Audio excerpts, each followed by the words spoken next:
Salve nação correria, como você está? Eu estou bem, depois de uma semana com um feriadinho no meio, deu para dar uma relaxada, dar uma desacelerada, não ficar tão maluca como uma semana de 5 dias, quem dirá quem trabalha 6 por 1. E hoje quero falar sobre o estresse burro, porque tem estresse que é ali do momento, que você até tem um motivo relativamente inteligente para você estar estressado, mas tem estresse que só te emburrece. Eu vou falar um pouquinho sobre ele. Antes de eu falar sobre ele, caso você ainda não me conheça, eu sou a Monize, junto com a Mayara. A gente está se aventurando a falar sobre inteligência emocional aqui. E por que isso? Porque foi através da inteligência emocional que a gente tem conseguido subir um pouquinho aí os degraus da vida. Nós duas viemos de escola pública, e a gente busca aqui falar exclusivamente com essas pessoas, exclusivamente não, mas assim, prioritariamente com essas pessoas também que vieram de escola pública e que hoje estão aí nos 10 primeiros anos do desenvolvimento profissional. A gente veio de escola pública, das extremas periferias de São Paulo, conquistamos cargos de liderança, e quando a gente se colocou ali no divã, a gente entendeu que muito dos nossos destaques, de como a gente conseguiu se destacar e construir essa carreira mesmo, que é muito difícil, foi guiada pela inteligência emocional.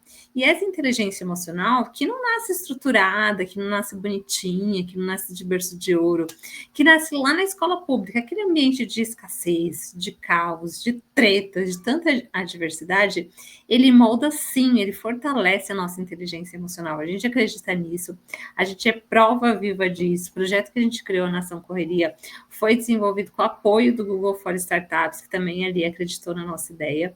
Então, espero que a gente consiga contribuir um pouquinho para você nisso, né? Nunca, as pessoas geralmente não buscam, eu vou estudar sobre inteligência emocional, é um assunto que acaba surgindo, né? Mas se você conseguir dedicar um pouquinho de tempo para moldar a sua, não é algo que a gente fala, o que a gente fala sempre aqui, é que não é algo que você aprende, que você vai fazer um curso, mas é a sua emoção, como que você molda a sua emoção para ela virar um ativo valioso no mercado de trabalho, que você consiga se destacar através disso. A gente fala disso aqui no canal de diversas formas, eu vou deixar alguns links aqui embaixo também, para se você quiser entender ainda mais do assunto. E hoje eu quero falar sobre uma situação que provavelmente você já passou também, que é andar de Uber com motorista estressado. Essa semana eu fui jantar com um amigo no Bexiga, melhor bairro de São Paulo. Se você contesta, você não conhece tão bem o Bexiga, e se você acha que ainda assim tem outro bairro melhor de São Paulo, me fala aqui, qual o melhor bairro de São Paulo na sua opinião e por quê? Porque eu falo porque é do Bexiga. O Bexiga é o bairro que mais tem teatros, tem uns restaurantes muito tradicionais, muito gostosos, e é um bairro que ainda não tem tanta aquela especulação imobiliária, sabe, com prédios gigantes, assim, tem uma vibe meio casinha, meio ruas de interior, mesmo estando ali a 2 quadras da Paulista. Então, conheça o Bexiga se você ainda não conhece. E aí, estava indo para o Bexiga, fiz um trajeto relativamente curto, 2, 3 quilômetros, mas sob o trânsito ali das 19 horas da noite de São Paulo, sempre caótico, sempre demorado. E o motorista muito estressado, mas assim, muito, muito, muito, muito, muito, muito mesmo, assim, acima do normal. E não tinha nada demais acontecendo, além de excesso de carro, e era um trajeto que tinha muito farol, então ficava parado ali. E ele muito estressado. Eu falei, deixa eu começar a conversar com esse cidadão, senão eu vou ficar estressada igual ele, só de ficar aqui passivamente ouvindo, né? E aí falei, oi, tudo bem? O que você faz Uber há muito tempo? Eu sou viciada em sempre olho lá todo o perfil do Uber, o que ele faz, há quanto tempo, nota e tudo mais. Até uma questão de segurança, né, mulheres. Aí eu falei, nossa, eu vi que você já trabalha Uber há bastante tempo, eu fazia Uber há 8 anos. Você sempre faz esse horário? Ele, sim, eu sempre faço esse horário. Eu falei, que horário? Geralmente, das 4 da tarde até umas 10, 11, meia-noite e tal. Eu falei, então você pega sempre o horário de pico, né? Esse trânsito. Ele, sempre esse trânsito. Assim, já puto. Aí eu falei, e se você não gosta de trânsito, tô percebendo, igual eu, né? Ele, nossa, não gosto, eu fico muito estressado. Eu falei, você que escolhe, você poderia escolher trabalhar em outro horário, você prefere esse? Ele parou por uns segundos assim e falou, Eu falei, porque de manhã, talvez de madrugada, outros horários tenha menos trânsito. Ele, mas é que esse horário dá mais dinheiro. Eu falei, mas pode dar mais estresse também, né? Ele, mas dinheiro vale a pena. Com essa frase, mas o dinheiro vale a pena, ele mostrou que ele está tendo o que muitas pessoas não têm, que é poder de escolha. Então, aqui que eu quero falar do estresse burro. Ele estava ali dirigindo, ele é Uber há 8 anos, tinha um volume grande de viagens registradas, então provavelmente ele só faz isso, não é aquela pessoa que às vezes tem uma renda complementar, só tem um espaço exclusivo ali para poder trabalhar de Uber, ele trabalha, a profissão dele era ser motorista de Uber. E ainda assim, ele estava muito estressado com o horário que ele escolheu trabalhar, porque ele ganha mais dinheiro. Então, assim, gente, eu gosto muito da frase a vida como ela é. Não no lugar de sermos passivos, não lutarmos pelos nossos direitos, claro que não. Mas entender que alguns momentos, algumas situações que a gente está, é a vida como ela é. Você está em São Paulo, tem trânsito às 19 horas, no entanto, você ganha mais dinheiro justamente por conta daquele trânsito. Você vai xingar o trânsito? Não faz muito sentido, entendeu? Agora, se é algo que você realmente, nossa, meu Deus, eu odeio muito trânsito, como eu odeio muito trânsito, eu não dirijo em trânsito, dirijo em estrada, mas em trânsito eu pego o meu Uberzinho ali, ou se for possível, vou de Uber, de metrô, que acho bem melhor. Mas assim, se você não gosta, porque ele estava muito irritado acima do tom, você tem que procurar, não digo nem outra profissão, né? Porque às vezes a gente, muitas vezes, motorista de Uber não tem escolha, mas assim, procura um outro horário, um horário mais alternativo, ou até regiões mais alternativas, ou até cidades mais alternativas. Quando eu fui para Florianópolis, fiquei um mêsinho lá com a Mayara, eu sempre gosto de conversar com o Uber, perguntar de onde ele é. Em Florianópolis, a maior parte dos Ubers que eu peguei, eu andei muito de Uber lá, turistando, né? Não eram da cidade, eram pessoas, assim, gente do Rio de Janeiro que falou que estava cansado da violência, gente de Porto Alegre que falou que estava cansado do muito frio, apesar que Florianópolis também é frio, mas estava trabalhando lá. Enfim, gente de vários lugares, gente de São Paulo, estava estressada com a vida de São Paulo, foi procurar uma vida mais tranquila em Florianópolis.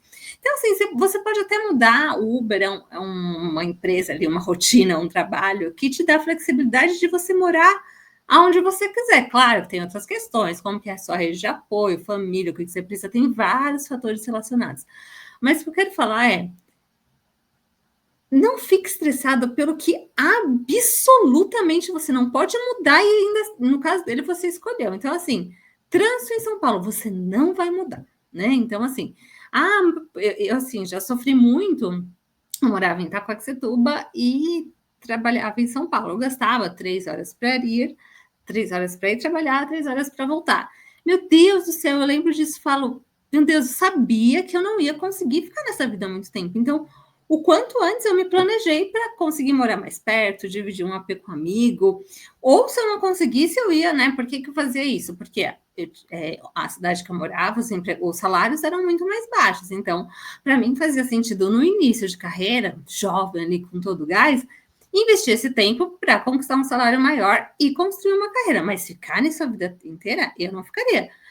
Voltaria ali, procuraria um emprego por Itaquá, Mogi, Alto Tietê, ainda que talvez ganhasse um pouco menos, mas ia ter mais qualidade de vida. Então, aqui, esse exemplo do Uber, que eu acho que todo mundo já viu, já andou ali com um motorista estressado, o que você. Primeiro, que ele não pode mudar o trânsito, e segundo, que ele ainda ganha dinheiro com o trânsito. Então, cuidado, porque às vezes a gente entra, né? Como eu falei no comecinho do vídeo, trabalhar tá tão difícil, qualquer área, qualquer profissão, qualquer lugar. As relações trabalhistas no Brasil são difíceis. A gente é o país mais ansioso do mundo, o país que mais vê crescer a questão de depressão. A gente tem uma fragilidade econômica imensa, uma desigualdade econômica imensa. Então, assim, trabalhar é custoso no Brasil. Tem amigos que moram na Europa, brasileiros, mas assim, é outra experiência com o trabalho. Para a gente não, para a gente já é muito difícil. Então, dentro do muito difícil que é para todo mundo que trabalha, eu não conheço de verdade, gente. Uma pessoa que trabalha no Brasil de hoje que fala tá tranquilo, eu não conheço nenhuma profissão. Eu queria até fazer um vídeo esses dias falando quais profissões que são tranquilas de trabalhar. Se você tem essa profissão tranquila, se conhece alguém que trabalha tranquilo, por favor, comenta aqui também, que eu quero entrevistar, conversar, falar com a pessoa em si, sobre o mercado, porque hoje eu acho que não tem. A relação no Brasil, trabalhar no Brasil está muito doloroso. Então, dentro desse processo de muita dor, tente não sofrer pelo que absolutamente você não vai conseguir mudar, né? Que mudar depende de não depende só de você, depende de uma junção de fatores. Imagina mudar o trânsito de São Paulo, depende de questões geográficas, da política, né? Política urbana da cidade, tanta coisa que assim a gente só cabe pensar a gente nesse meio, no meio dessa megalópole, dessa cidade. Como que a gente é, como que a gente se movimenta, os horários que a gente pode escolher se movimentar e as escolhas que a gente pode fazer. Muita coisa. Trabalhar ou não trabalhar, às vezes não é uma escolha, todos temos que trabalhar. Mas tente não achar, não olhar tudo com pacote de dor, né? Tente dividir as suas dores, né? Eu falo, a gente tem muitas dores, mas tente colocar em pacotinhos diferentes. Então, esse caso do Uber, lembra disso? Ele está fazendo Uber, tem muito trânsito, só que o trânsito é o complicador que mais dá dinheiro para ele. Então, acaba sendo positivo. Uma experiência que eu vou trazer aqui, só para ilustrar, né, um pouquinho com a minha vivência, é os 10 anos que eu trabalhei em evento. Para muita gente, o estresse, né? Porque assim, eram grandes eventos, pensa, falar os mais conhecidos, Salão do Automóvel, Bienal do Livro, que são os eventos de bilheteria que a gente chama, mas a maior parte dos eventos eram eventos igualmente lotados, mas eventos de setores específicos, né? Então, tinha evento do setor da construção, automotivo e outros, né? Que levavam ali 4 a 5 dias em média. E as pessoas ficavam muito estressadas, mesmo os colaboradores. Quer dizer, o evento ele só não é muito, muito estressante, porque é um pouquinho para o visitante, porque para o organizador, para a empresa expositora, é muito desgastante, é uma dinâmica ali complicada. Mas é assim, é o que nos dá dinheiro, é o que construiu muito da minha carreira. Os 10 primeiros anos da minha carreira foram lá e foram, assim, subsidiaram muito da vida do que eu tenho hoje. Então, assim, eu sabia que era uma grande oportunidade, era uma multinacional, era uma empresa muito boa. E ali, durante o evento, era o ápice, era quando tudo acontecia. Então, se o cliente tinha um problema, o ápice era ali, ele tinha que resolver durante aqueles 4 dias, na verdade, no primeiro dia do evento, porque senão ia comprometer a exposição dele como um todo. Então, por mais que você estava ali, a gente fala que trabalhar com evento é trabalhar com eventualidade, porque por mais que você esteja organizado, coisas acontecem e você tem que resolver problemas. Meu Deus do céu, tem um monte de coisa para fazer e surgiu um problema do nada. Mas eu não ficava estressada naquele momento, porque eu sabia que ali, aqueles 4, 5 dias do evento, era o produto real que eu trabalhava acontecendo. Então, assim, é difícil mesmo, para o expositor é super complicado participar de um evento, é muita coisa, não é algo da rotina dele, né? Montar um stand é complexo, levar a equipe para lá, tirar a equipe do escritório, enfim, muita complexidade. Então, ali, eu estava sempre tranquila, sempre tranquila, cansada pra caramba, mas assim, sempre tranquila, não era um momento de estresse. O meu combinho de estresse eu deixava em outras coisas, de repente, né, no escritório, em coisas que dava para ser mais organizadas, em processos que dava para ser um pouquinho mais adiantado, que não precisava ser resolvido tudo em cima da hora. Então, coletiva de imprensa, que os porta-vozes sempre iam mexer ali na apresentação no dia, no momento. Eu falava, meu Deus, por quê? Isso me estressava muito. Mas o dia do evento não me estressava, porque o dia do evento era o que a gente trabalhou, às vezes, um ano inteiro, às vezes 2 anos para o evento acontecer. Era o que o expositor também investe muito dinheiro para o evento acontecer, para encontrar o público que ele espera naquele dia. Então, qualquer coisa que saia errada, ele vai lá reclamar com os organizadores, que era a empresa que eu trabalhava. Então, assim, eu sabia o momento certo de me estressar. Durante o evento, ali sendo vitrine, falando com tanta gente, absolutamente não ficava estressada. Então, quis compartilhar um pouquinho aqui da experiência com você. Se fez sentido, deixa um like, compartilha, chama mais alguém aqui para nossa conversa e até o próximo vídeo.